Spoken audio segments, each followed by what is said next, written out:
Ainsi, après avoir lancé un cycle de lavage, nous constatons que le tambour de la machine à laver reste immobile, mais surtout, nous remarquons et nous nous rendons compte que le moteur fonctionne, que le moteur tourne. Il est très probable que la courroie de transmission se soit cassée. La courroie de transmission relie justement la poulie au moteur et permet, lors de la rotation du moteur, de faire tourner la poulie qui est elle-même reliée au tambour, ce qui permet donc la rotation du tambour. Avec le temps, la courroie de transmission peut se détendre et ainsi sortir de son emplacement. Dans ce cas, nous verrons donc comment remettre en place, comment réinstaller, comment replacer la courroie de transmission et en même temps, nous verrons aussi comment l'extraire complètement et la remettre en place au cas où il serait nécessaire de la remplacer.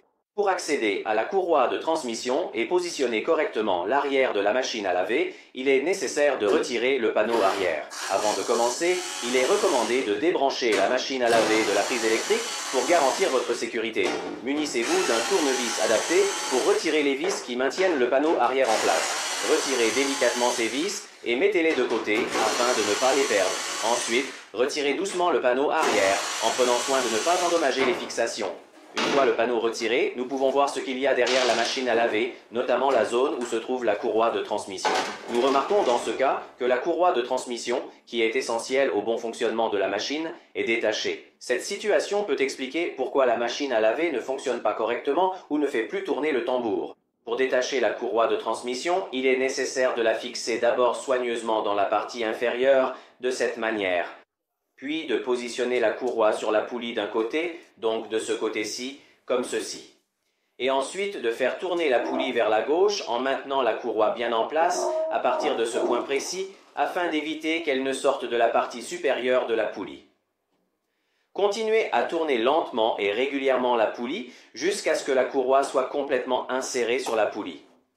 Prenez soin de vérifier que la courroie reste bien alignée et en place tout au long de l'opération afin d'assurer un résultat optimal.